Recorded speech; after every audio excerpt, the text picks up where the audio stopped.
Hey guys, welcome back to Sports with Mono and Mono. It's April 16th, 2022, here with my trusty partner, Steve, Good morning, everybody.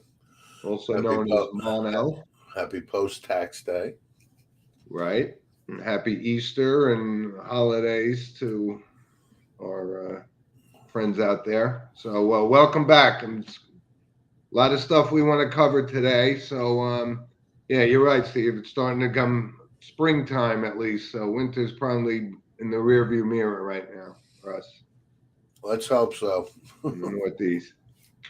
So, our monologue is sponsored, of course, by Coriano Trucking of Summerhill, New York. And, Steve, I hand you the mic. Yes, you and I have debated since the signing of Garrett Cole by the New York Yankees of Okay. the vast amount of $324 million that Garrett Cole is. And I completely agreed with the signing. I completely agree that Garrett Cole is an outstanding pitcher. But like I've been saying since this spider tack ban has, I'm serious here because the numbers are not lying about this. Garrett Cole was as dominant in Houston as you could possibly be. Clayton Kershaw at his best type of numbers. Max Scherzer at his best type of numbers. Greg Maddux type of numbers, right? What we've seen out of the New York Yankees, and what was the one thing I hope you remember that I told you was every fifth day when Garrett Cole takes the mound. I'm not saying win every single start, but I'm saying you better be the ace of the New York Yankees and win the games that you're supposed to win. So if we circle back real quick to the postseason last year against the Boston Red Sox, Garrett Cole did not show up. And the only reason I bring it up today is again, we open up against the Boston Red Sox, and before you know it, 3 runs like that. We wind up coming back to win, but his next start against the Blue Jays, Vlad Guerrero Jr., 2 homers. He just looks ordinary to me right now. Okay, I know it's early, and that's my monologue. I just want to, let our audience know as a huge Yankee fan Well, I'm a little bit rocky on Garrett Cole. duly noted. I know your feeling on this, and like I said, whether it's spider tack or not, I don't know. I mean, listen, you have to blame Billy Crystal for his last outing against the Red Sox. Obviously, he was 4 minutes past the That starting. that doesn't help the cause. That you're blaming Billy Crystal. I'm serious. My head almost exploded when I heard that one. I know your Or the feelings Star on this. Wars theme. Please. And right for the money, you have a right to expect him to literally be a Scherzer type, that kind of It's level. not And I about the get it. money. Is it about the money? Yeah, it's about the money. But I'm Yeah, serious. It isn't about the money. I We got talked it. about the Yankees being worth $6.6 billion last week. It's I not got it. about the money. It's about performance. It's about being every fifth day that dominant starter that we paid for. So start pitching like the dominant starter you should be. And I I get got you. he came in second in the Cy Young. He did. I understand that, but the eye test and in these big spots. I know, and you singled them out specifically in that playoff game last year against the Red Sox. And listen, I think you're fully within your rights to expect him to be at a level that's comparable to a Scherzer, Degrom, and Elite, Kershaw. elite. You're right. You're right. So Steve, let's good monologue by the way. It's something I know Yankee fans are thinking every single time he comes up and Guerrero hits 2 home runs off from the other night, and I got you. I'm with you. Let's move to Augusta National because there was a golf tournament last week, and um, it really was something to behold. I mean, obviously the top story was Tiger Woods coming back and so forth, but it turned out to be um, the Scotty Scheffler show. And this kid is really handles himself with class and dignity and sportsmanship, and I just couldn't be happier for somebody like that to put the green jacket on. Yeah, and again, shame on us for when we did our picks. We didn't mention the number one player in the world coming in, Yep. who had won 3 previous times to now winning the Masters for the 4th time, and I believe, on top of my head, I can't remember who, but I think there's only like 2 or 3 other guys that have won 4 out of the gate in a major or something like that in such a short period of time. And we have a Kevin Bacon 6 degrees of separation story post the Masters. Our brother Tom sends us a picture of his daughter Caroline, our niece, from the first grade in 2002 at the Grand School in Montvale, New Jersey, which is the home of the St. Joe's Regional, which we are alma mater. And lo and behold, you heard on the broadcast that Scotty Scheffler grew up in, was born in Ridgewood, New Jersey, which is Valley Hospital, and moved to Texas probably like the year after. So it's a first grade photo, and lo and behold, who's standing in the back as a big kid, even in first grade, was Scotty Scheffler. A 5-year-old Scotty Scheffler. How great was that? That was, that's a small world kind of thing, man, Yeah. And winning the most prestigious tournament, and it just really, he was leading after the second round, and he really never looked back. I mean, listen, you got to give credit to this kid, Cameron Smith, who, maybe some nerves kind of got in his way near the end, but he wasn't going to catch this guy, Scheffler. And you're right. I mean, my picks were Morikawa, Justin Thomas, and whatever, but 2 of them finished in the top 10, Colin Morikawa and Thomas. And your guys, listen, Dustin Johnson was, he was lurking around but couldn't pull it together for the whole way. And Patrick Reed was one of your other picks. He didn't have a good round, but overall, and you single out. And I had Justin Thomas too. Huh? Yeah. I had Justin Thomas too. Yep. Okay. But so the final round, Rory Mcelroy with a brilliant Sunday Masters round. How unbelievable was that on the 18th hole? Both him and Morikawa hole out from the bunker. It was a great Masters moment. Right. But Rory comes up short again. It kind of had the feel of like a Phil Mickelson in the U.S. Open, though he's coming up in second place. Yep. But Scotty Scheffler, the human side of him too, was I think on Saturday morning or Saturday after the Masters, is with his wife, and the nerves got to him, and he showed. This guy's not afraid to show his emotion. He's like, I cried. He's like, To me, I love that because it shows the human side of the kid, and he's far from done. The one other thing about Scotty Scheffler was they said when he went to Texas when he was like 10 to 12 or 13, he entered these tournaments in Texas. There was about 120 of them. He won 75% of them. He won 90 of them. That's insane. But it really was a great story, and it went well with the Tiger Woods thing, and he gave a valiant effort. And but 4 days walking around the Masters is no small task. But you and I, we watched it together. We watched some of the final round together, and it was just what we expect every year. And it's just one of the great sporting events of the year, without question. Yep. So Steve, let's move on. And again, we've kind of gotten some feedback that we don't spend a lot of time on the NBA, and because we find better use of our time than talking about it. But it is the playoffs, and I wanted to bring out a couple of things that, what a raw deal this guy Frank Vogel gets in Los Angeles. I mean, you got to be kidding me. I mean. And then LeBron comes out and says, I didn't have anything to do with it, but who do you blame? You blame Frank Vogel. He won a championship for them, albeit in a shortened season. But he's the fall guy, and it's LeBron James deflecting the criticism on him and him alone. And Frank Vogel was the sacrificial lamb. Yeah.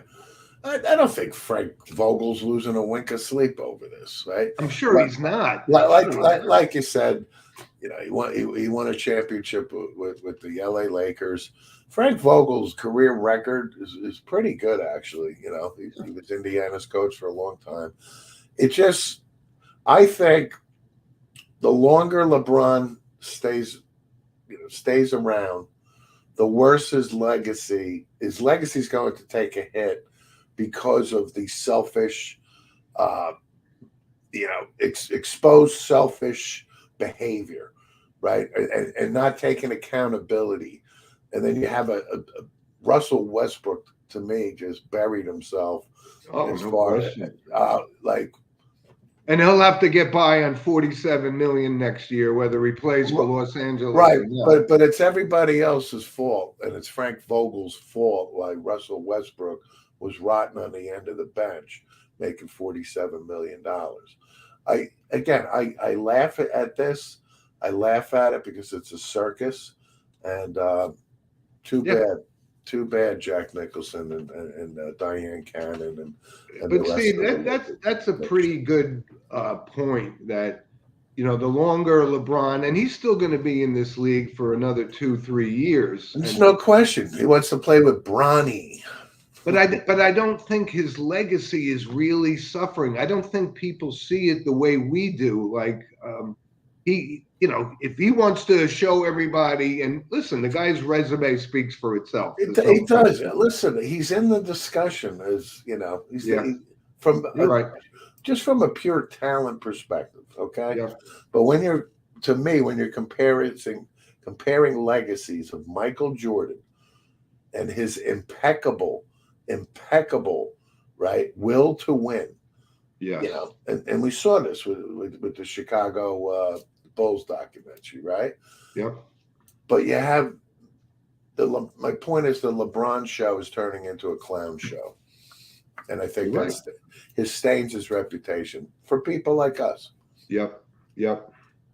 But listen, there's a lot of other good stories that are going on in the NBA right now. Like, the whole Nets thing. And, I have to laugh when I hear about, they're hoping that Ben Simmons can come back and play next week and this, that, and the other thing. Like, this is Harden. This is Irving. It's those two, and those two alone are going to dictate whether the Brooklyn Nets even get past the Boston Celtics, who have been playing lights out.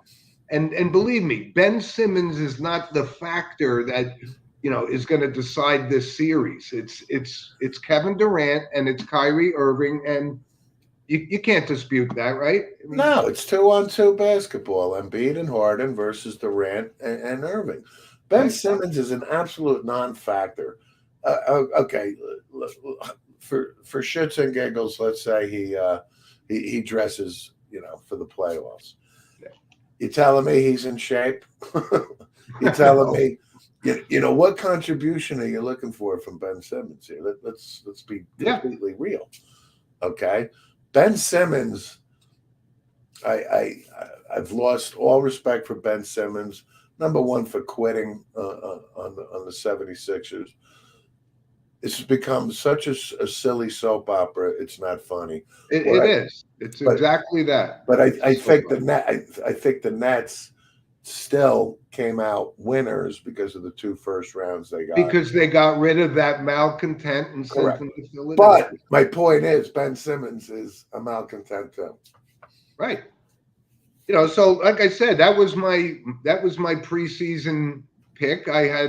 I'll tell you, I had the Lakers and the Brooklyn Nets, and obviously the Lakers aren't going there, and I'm not sure that the Brooklyn Nets are going there either. And I'm not like, to your point, the Boston Celtics have been probably the best team in basketball since the All-Star break. Yeah. Defensively, offensively, they just gelled and played really good basketball. Yep. Our dear friend Michael Garvey, his beloved Miami Heat, they're no joke. They're no joke at all. I agree. We know that Giannis is Giannis, right? And out in the West, Chris Paul, we keep saying this is your final chance, right? But Chris Paul has to win an NBA. It doesn't have to win an NBA championship to cement his legacy. But nobody Because he's going to the Hall of Fame anyway. Unquestioned. Chris Paul doesn't want to be Charles Barkley and not have that ring. Yeah. Right? And have a Hall of Fame career and not win the ring. Right. And listen, we're talking about the other story, the same kind of thing, right? I mean, now Harden's in Philly. It started off all roses, and they won their first couple games, and they said, "Wow, what a genius! We got James Harden for Ben Simmons," and now that's blowing up. And that's another tough series. The Sixers are going against the Raptors. The Raptors are no joke either. I mean, no, they're not. But again, who comes out of the East? I think it's either Miami or Milwaukee. I think it'll be a rematch of last year.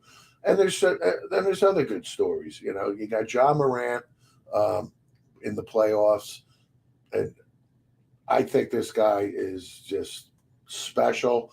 And I think this guy is the face of the NBA going forward. Luka Doncic, strained something on his leg. He's missing game 1, so that's an issue. Trae Young on Atlanta. Atlanta gets off to a real good win. They beat the Cavaliers last night, but Trae Young is a superstar. Trae Young is outstanding, no doubt. And if Atlanta can get him the surrounding chess pieces over the next couple of years, Trae Young is young, and he's electric. He scores. And he's another face of the NBA going forward for 10 years. And you bring up that, Steve, the Memphis series, they're going against the Timberwolves, and I got to tell you, this Karl Anthony Towns has completely turned my opinion of him around. This guy is a superstar as well. I mean, there's no question about it. He's a Jersey kid via Kentucky, right? Another Calipari, product. Yeah. But Karl Anthony Towns dropped 60, I don't know, 3 weeks ago or something. Yeah, he's really good. And he, Minnesota, to their credit, inked him, it's got to be 4 years ago to a mega deal. He's not going anywhere. And Minnesota, to their credit, have been in the toilet, right, pretty much since the Kevin Garnett, had to trade that, asset. But slowly but surely, they are rebuilding, and here they are in the playoffs. And I think the Timberwolves going forward with Karl Anthony Towns as the bedrock still, they'll make noise too. So I think I actually really couldn't have been more impressed with the way this kid has played. He lost his mother to COVID, and went through that kind of a thing. But here's the surprise team, I think. I mean, they're doing it without Zion Williamson, is the Pelicans. They bump in. Obviously, they're not going deep into the playoffs, but we're starting to see, a lot more parity in the NBA with these kids. Memphis is back on the map. Like you said, Minnesota's a team down the road. Toronto, these are really good teams. It's not just the Nets. It's just not just the Golden State Warriors. And, it's actually, I gotta say that I love the parity in the NBA today. Yeah, I do too. The Pelicans, they make a great deal, in my opinion, for getting CJ McCollum. Right? He was the difference maker for them. Yeah, there's no question. And they still have these draft assets as well, So, like you say, parity in the NBA, it's there. There's no question about it. Yeah. But again, back to Karl Anthony Towns. Again, another thought that I always goes through my mind when I think about him. Where should he be playing? He's from New Jersey, the New York Knicks, right? But he's just another type of player that you envision wearing a New York Knicks uniform, and for whatever reason doesn't. And then what most likely would probably happen going forward in the next year or so is, you mentioned Zion Williamson. Well, Zion wants to play with his buddy RJ, and guess what? We just talked about, the Pelicans making the playoffs without Zion. Okay, without Zion. Okay.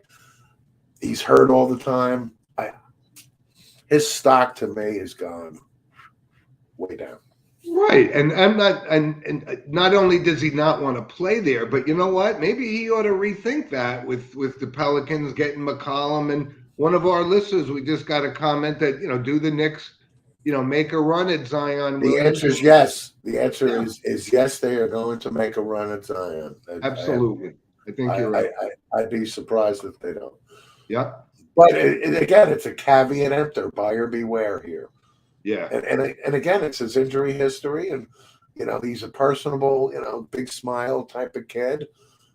But the injury history really scares me. Yeah, no, it's something to be concerned about, but it would bring, like I said, a little bit more excitement because Knick fans are just like, throwing up on themselves watching this, this John Randall show. And, I'll point out to you because you really nailed it. The RJ Barrett is, he's a foundation piece, and that would work well with a Zion Williams or a Karl Anthony Towns. Well, Zion Williamson is not the guy, right? You know who the guy is? And I said this, and I don't care that if it takes 4 years or something. Ja Morant. So you get a Zion Williamson. RJ Barrett will then be in 3-4 years, 28, 27. RJ Barrett is a foundation piece, but the Knicks need a LeBron James in his prime, a Ja Morant now in his prime, a Luka Doncic, a Steph Curry, somebody that is that franchise guy. They haven't had it forever now. And look at the guys that you mentioned, and these are young kids. Like Trae Young is young, and Morant is young. And you got guys, what do you think the salaries of the NBA are going to be for these kids going down the road? Doesn't matter. No, I'm just pointing it out. Like Russell Westbrook is scheduled to make $47 million next year, and he's probably not even going to be in Los Angeles. It's just amazing. But, what are these guys going to command? This is going to be, we're going as $50-60 million a year basketball players. It's going to happen. It's going to happen. But we keep talking about it. Where is this? Where and when is this ceiling for the NFL quarterbacks, for Major League Baseball, for the NBA? Yep. The NHL, obviously, they can sign big contracts, but nowhere near approaching that. No, that's the redheaded stepchild of salaries in major sports. That's right. But anyway, so listen, the playoffs get underway, and it's like 2 months long. So we'll get back to this and see how this kicks off. But there's some intriguing series in the playoffs. Yeah.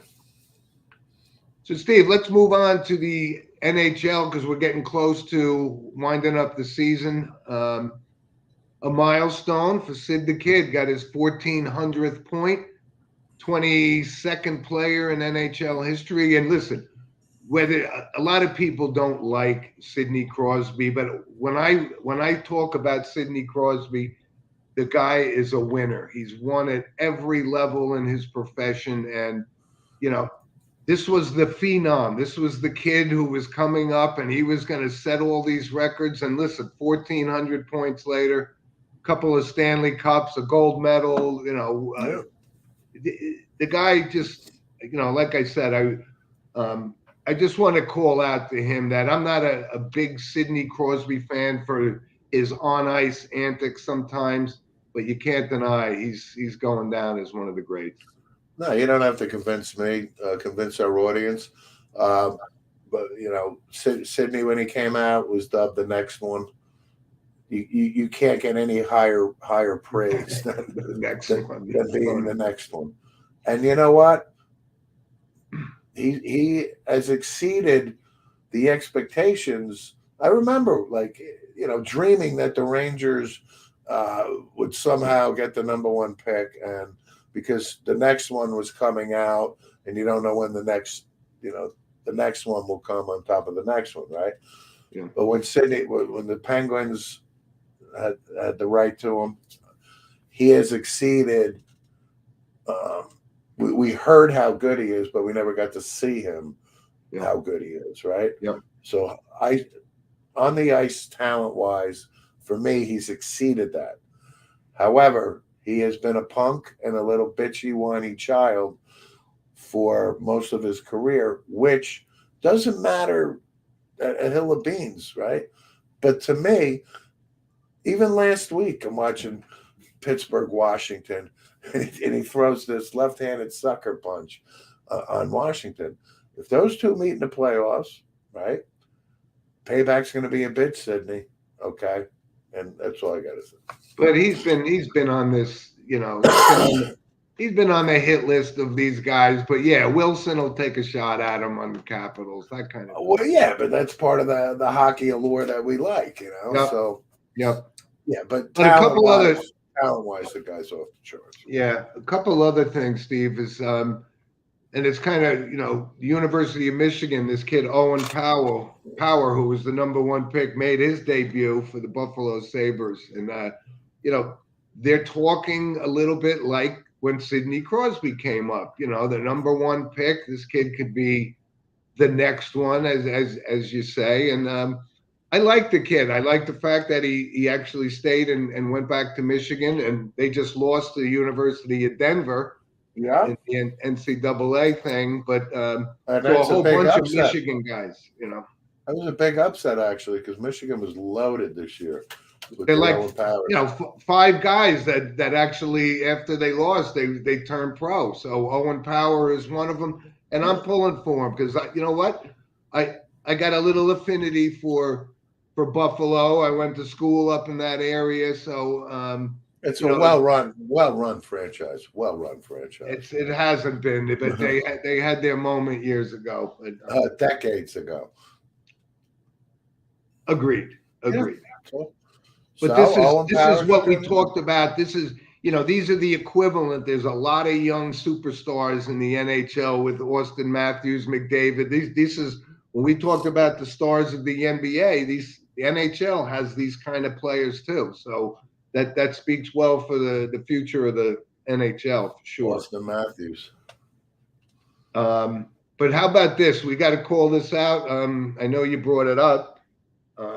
Chris Kreider got his 50th goal of the season, and that's, like you said, it was only 3 other Rangers, right? It was Yager, it was Adam Graves, and Vic Hadfield, right? Vic Hadfield for the New York Rangers. Plus Kreider. And I kept saying, I can't believe Mike Gartner wasn't one of them. You know what? He had 49 once. I know. I remember. I gotta remember when he had 49.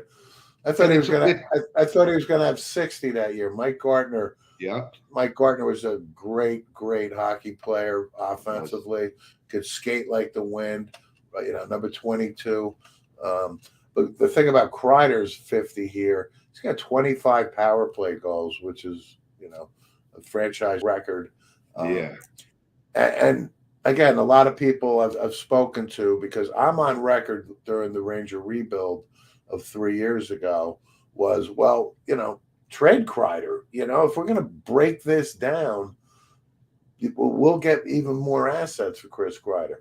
And if that happened, and he's doing what he's doing now with the 50 and all that for another team, I'd be like, But Chris Kreider, to me, is 31 now. And Chris Kreider, it's taken this long, and it has, where he looks like a man now, like physically a team leading man. But when this kid came out, Steve, we were watching him. I mean, actually, I think he took Boston College to the Final Four. They won it. He led Boston College to the national championship, and then like Owen Power, was wearing a Rangers jersey 2 weeks later. Yeah, exactly. So then, so Kreider, John Tortorella was the head coach at the time for the Rangers. So these expectations again, Chris Kreider, BC just won the national championship, blah, blah, blah. So John Tortorella gave him a hard time. He didn't see he needed to develop. So Kreider for 2 years was up and down in the minors and this, that, and the other thing with the Rangers. And for now, the past 8 years, he's slowly but surely building up to this historic year for him and the Rangers. Yeah, and look at what he's done for this team. Like I said, he's 31 years old. He still has another 5+ solid years. We inked him to a long-term deal. Chris Kreider will be the face of the Rangers in the next 5 seasons. I mean, and look at the talent. I mean, they got over 100 points. They're like the 4th best record overall in the league, and with Artemi Panarin and the goaltending they have. Listen, this could be the Islanders from last year. Can they make that run? Could be. We'll see. But NHL is in pretty good shape.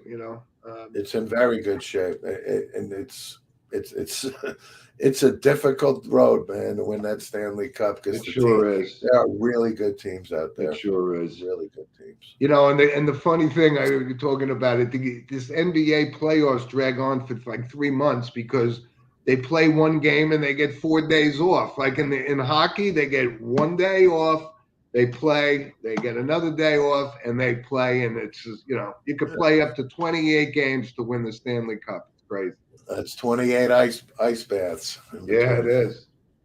So anyway, our hockey segment was sponsored by Lynch Toyota of Manchester, Connecticut. And, they're open for business and cars are starting to come in, and go see Michael Lynch there and he'll take care of your Toyota needs. So Steve, it's baseball season. Let's kind of talk about the opening of the season, right? The Mets are looking pretty good. I got to tell you, the Polar Bears off to an unbelievable start. I mean, they're going to miss DeGrom at some point, but the Mets are looking pretty good. Yeah, again, I'll talk ad nauseum to this. When I look in the dugout and I see Buck Showalter in a New York Mets uniform, to me, it brings credibility. It brings leadership. It brings things are good in Flushing by the Bay, right? They had their home opener and crushed it. The Tom Seaver statue was unveiled on opening day for the Mets. A long overdue statue. And it's quite nice, actually, the statue. It's very nice. But the Mets, yes, they have the pieces minus DeGrom for now, but they are playing good baseball out of the gate. No question. And you're right. That look in that dugout, and it pains me because I'm not a Mets guy, but there's a lot about the Mets that I like, and Buck Showalter's one of them, and Pete Alonso's another one, and DeGrom's another one, and so I'm like, they got it all going right now. I think. Yeah.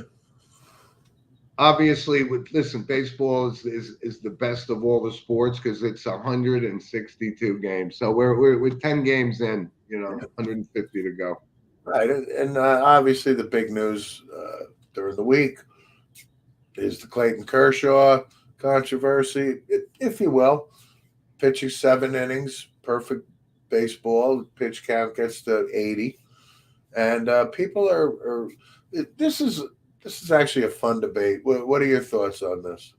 Listen, I heard an interview with him, and he was okay with it. Listen, we know he's got some potential health issues with his arm, the way he's thrown. So, listen, I think you got to do it. And listen, this is how Aaron Boone talks. He's went to the Joe Torre school of talking to the press. You got to look for the long haul, and you take them out. And I don't think, listen, from what I could hear, Clayton Kershaw knew he was about 80 pitches was all he was going to go. And I don't have any problem with the move, and I don't think he had a problem with it either. Yeah. Again, there's two sides to this story. The enthusiastic baseball fan that's looking for that special moment to be witness of what, if you're at the game or watching it on TV. The perfect game is, right? Pretty rare. Right. So, Tom Browning has had a perfect game. Dallas Braden has had a perfect game. Are these guys Hall of Fame pitchers? No. I don't think so. No. Clayton Kershaw already has multiple Cy Youngs. Clayton Kershaw is a World Series winner. Clayton Kershaw is going to the Hall of Fame. Clayton Kershaw is Clayton Kershaw. So in today's baseball era, would I personally have liked to see him pitch a perfect game? Again, for in the moment, entertain me. Yes, Sure. of course. Sure. However, reality is he knew he was only going to throw 80. Dave Roberts is the type of manager that's going to protect his pitcher. Yep. Okay. And to me, there's not much controversy. The Dodgers did the right thing protecting their asset. I agree. agree. Because Kershaw is very fragile. Yep. No, but when I heard him speak about it, I think he was okay with it, knowing he's fine with it. Hey, listen, last year during the COVID, when they had 7-inning doubleheader kind of things, and you pitched a perfect game or a no-hitter, you got credit for it. He pitched 7, he's going to the Hall of Fame, perfect game or not. Yeah. So yeah, how about in the Bronx? What are your initial thoughts?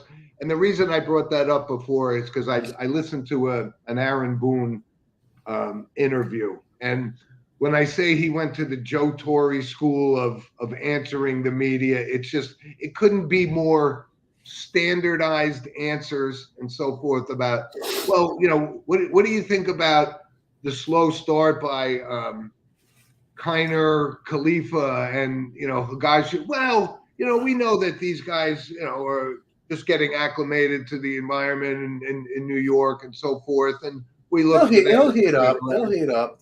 Yeah, exactly. But like I said, when I look at the two New York teams, I give the Mets even a better chance of going deep into the playoffs than the Yankees, because I just don't like their lineup. I just don't like the fact that they got Hicks, and he's not going to, we know what he's capable of doing. You got an older Josh Donaldson, and yeah, you got Judge and Stanton, but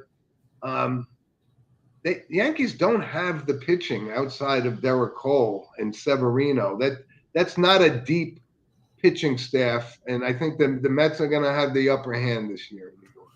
I think the Mets it's already becoming a Mets baseball town. It's definitely trending that way. This has the feel to me of the mid '80s with Hernandez, Strawberry, Gooden, Dykstra, those Mets, right? Ron Darling, I can give you every name if you'd like. Davey Johnson. I think it's trending that it's a Mets town. Yeah. As far as the Yankees and your Aaron Boone comment about the Joe Torre school of not answering a question while answering a question, right? I spoke to him. Again, we mentioned Jim Walsh, one of our loyal listeners. I converse with Jim weekly. I said about Aaron Boone's managerial skills, and basically kind of a general outlay of the analytics aspect of Major League Baseball it's like Batman and Robin it on the TV show in the Batcave with the lights, and they hit a few buttons, right? And then they wait for the index card to come bing out. And that index card is today's starting lineup. And that's it. And Aaron Boone reads, okay, guys, batting first is Kreider Falafel, Yeah.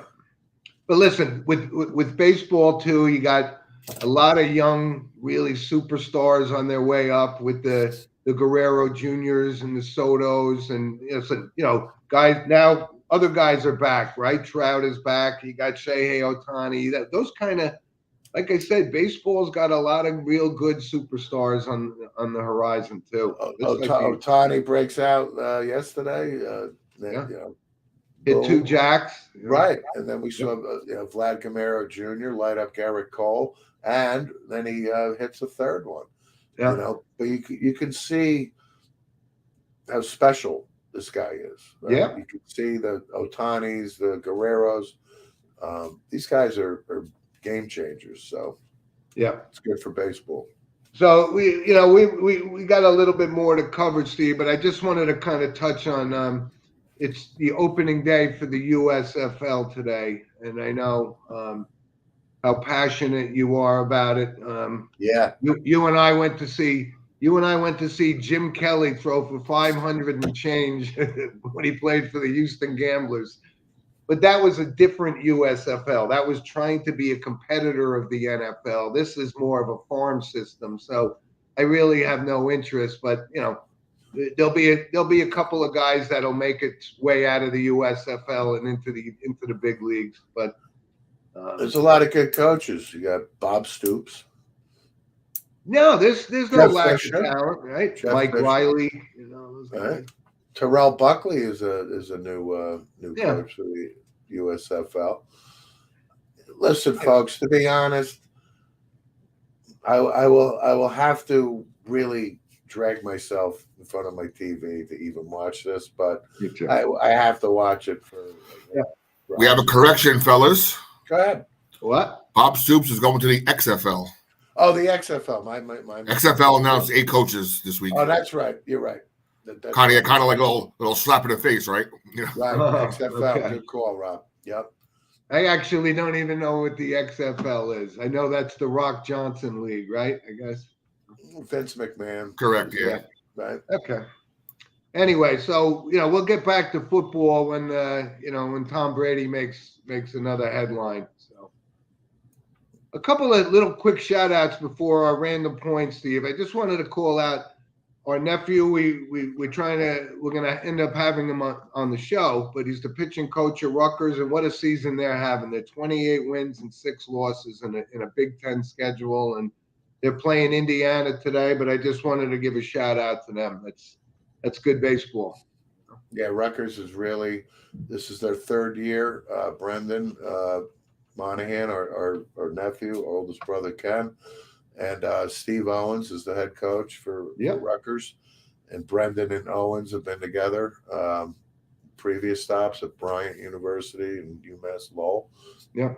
And Rutgers at 28-6 is leading the Big Ten in pitching. They're leading in hitting. They're leading in every really category you can imagine. And what a turnaround! It's the first time Rutgers is ranked 22nd, and I think it's the first time Rutgers has been ranked since like 2010 or something. Yeah.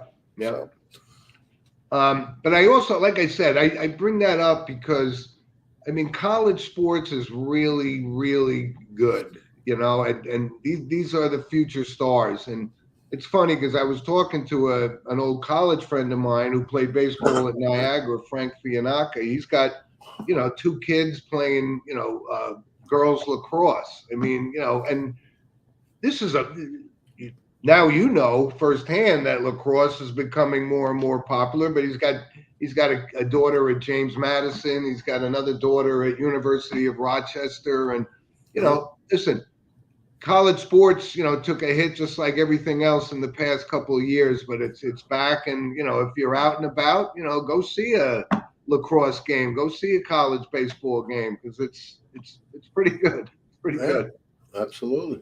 Yeah. Go see Anthony Volpe at the Somerset Patriots. Right. The New York Yankees, their top prospect. And listen, it's getting good out. So my grandson is started his baseball season, and my granddaughter also. I don't know, Rob, if you have the clip, but she's an up and coming team. Girls ready? The ball is hit. You're gonna run to second base. Okay, as fast as you can.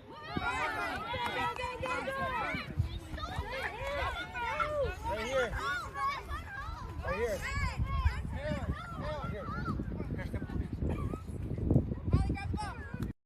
There you go. Okay. Anyway, that was my shameless plug for future collegiate star in softball. If I break down the swing real quick, she's got to get the elbow back up a little bit. We got to get some torque in the hip. All in due time, my friend. All in due time. Steve, a couple random points of interest, because when I heard this, I was like, where is time going? Camden Yards is 30 years old already. Can you believe that? Yeah, I believe it. Oh, my God.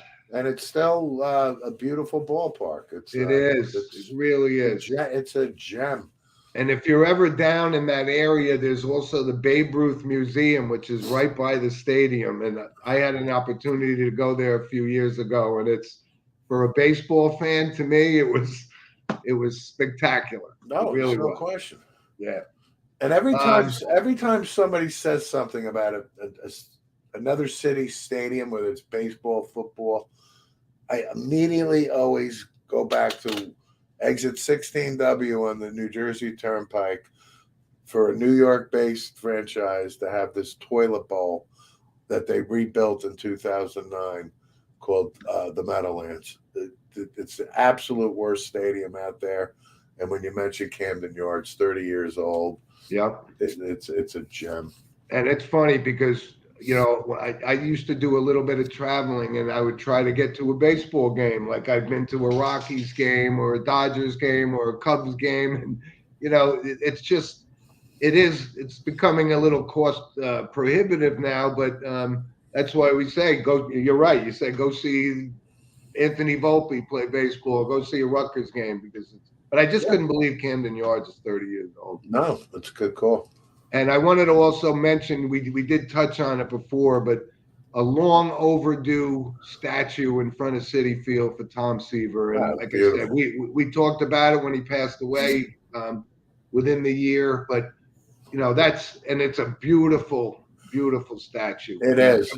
But I'd still like to go back to that discussion when we talked about Tom Seaver and the Wilpons on the team, and the fact when Tom Terrific passed away, and the fact that Tom Terrific had dementia basically for several years prior to his passing away. Still, absolute utter shame on the New York Mets for not honoring Tom Seaver while he was alive. Not even when he was alive, decades before. You're right. Right? I'm still, so I was torn when I saw the statue. I said, well, Diza, this beautiful statue. It's Tom Seaver. But I still have such a bitter taste about not having the. But it was, it was a long overdue, like you said, and this is the whole new dynamic with the Mets and Cohen coming in, doing the things that should have been done during the Wilpon era, and little things like bringing back Old Timers Day to the Mets, right? That kind of went under the radar. Sure right? did. The Mets didn't have an Old Timers Day for how long? Why? Because the Wilpons, again, let's remind the audience, Bernie Madoff, basically suckered the Wilpons. He's the biggest con artist in history. Yeah. But the New York Mets, fiscally going forward from that, little things like that, opening day or Old Timers Day. Yeah. I mean, these are traditions that should be part of a franchise. So, Steve, we're going to wrap up with our notable passings. And again, we do this not to go out on a down note, but to kind of recognize, and there was a big, big loss in the world of sports, I think, was Mike Bossy, former Islander great. And he was one of my all-time favorite players when I was growing up. And the guy scored, over 500 goals in 700 games. Just, it was just a standard thing for him to score 50 goals. And he was a classy guy. And I had to take a moment. I go, oh my God, we just lost Clark Gillies, another member of those Stanley Cup teams. And, I just wanted to certainly mention that, Mike Bossy succumbed to lung cancer at the age of 65. Yeah. Mike Bossy, we heard about 4 months ago, I'd like to say something along those lines, that Mike Bossy has cancer. And, I knew kind of at that point, this can't be good. But when the news hits, it's equally as powerful. Mike Bossy is bona fide Hall of Famer. Doing a lot of reading about him. You don't think of Mike Bossy. There's a story out there that Mike Bossy wrote a letter, I don't know, only like 4 or 5 years ago. And he wrote the letter to Mike Bossy at 15, 16 years old, right? So this is the old Mike Bossy writing a letter to the 15, 16-year-old Mike Bossy saying, you know what, in between periods, you shouldn't be smoking cigarettes and drinking coffee, like things like that. But that's the way it was. The other thing, too, real quick on Mike Bossy, is we're diehard New York Ranger fans. As it turns out, the New York Rangers had the 5th and 13th picks in the 1970, I think it was the 76 draft. Oh, I think I know where you're going. Okay. And the Islanders had the 15th overall selection. The New York Rangers selected, with number 5, Lucien Deblois. Yeah, that's who I knew. Yeah. Lucien Deblois turned out to be not Mike Bossy. Not Mike, like not even close. And with the 13th pick, the Rangers picked the guy had a good career. Yeah. Ron Duguay. But Bossy was he was a classy guy, and he was just like a role model representative of. And you're right. We talk about we're Rangers fans, but we admire and just adore those old Islander teams. It was just a great run in hockey. And Mike Bossy, it was Mike Bossy, Trottier, Dennis Potvin, Gillies, right? Gillies. That's like the 4 guys that they don't win 4 in a row without. Yeah, those. Big loss, number 22 for the Islanders. Yes. That's great. Yes. A couple other guys in sports. The Gary Brown, former Penn State running back. I think he actually had a coaching stint with the Cowboys. 7 years with the Cowboys as a running backs coach. Actually had a good season. Had a 1,000-yard season for the Giants. Yeah, he's 52 years old, Gary Brown, and way too young. Too young. Another guy, Wayne Cooper, was a big, tall guy in the NBA. Played like 15 years for, I think, like Denver. It might even be Denver's all-time leading rebounder. He was 65 too. And I remember Wayne Cooper, definitely. He had a pretty good career. Yeah. But he was only 65. Right. Played 14 years in the NBA. And here's one. And listen, I brought it up because we have a soccer fan, Diego Cruz, but this guy Freddie Rincon, for the former Colombian soccer player, one of those really good soccer players, represented their country, but he died in a car crash. He was only 55 years old, but I wanted to make sure we noted that as well. Absolutely. And Steve, couple of things, and we're going to wrap up real quick here, but I know you were a fan of this Gilbert Gottfried. I was. Me personally, I didn't get it, but he had a pretty decent career, I guess. No, he had a more than decent career. Gilbert Gottfried, there was no gray area with Gilbert. Either you were a Gilbert fan or you weren't a Gilbert fan. Yeah, I was a Gilbert fan. He had this shtick that I think everybody can just imagine. But off the stage, Gilbert Gottfried was was a good husband, good father. He had two beautiful kids. One of his son, he had a son who has autism, and Gilbert Gottfried. He was a good dude. I enjoyed his comedy. Yep. And another character actress was Liz Sheridan, who played Jerry Seinfeld's mother on a pretty popular show in its day. Right? Oh yeah, you were kissing during Schindler's List. How can anybody not like him? Exactly. But she had a pretty good career. She was 92. She did. She was on Alf. Yeah. Right? Yeah, she was the neighbor in Alf. That's right. Yeah. But anyway, so there were some notable passings this week, and just wanted to mention those. But like I said, the Mike Bossy thing that's a big loss for the sport. Again, Mike Bossy is a bona fide superstar, like athlete. When you talk about the 4 major sports, there's the elite, and then there's Mount Rushmore. Yeah. And Mike Bossy's talent was Mount Rushmore-like. There's no question. Sure was. So listen, thanks for joining us, everybody, and thanks for jumping on and some comments on the show from our Facebook Live audience. And we'll be back next week, and there'll be just as much to talk about. And Steve, good luck today. I know your son has another lacrosse game, so good luck to them. Yep. And we'll be back next week, but send us an email anytime at sportswithmonoandmono@gmail.com. And again, thanks for your support, and we'll talk to you next week. You got it. Thanks, everybody. Thank you, Rob.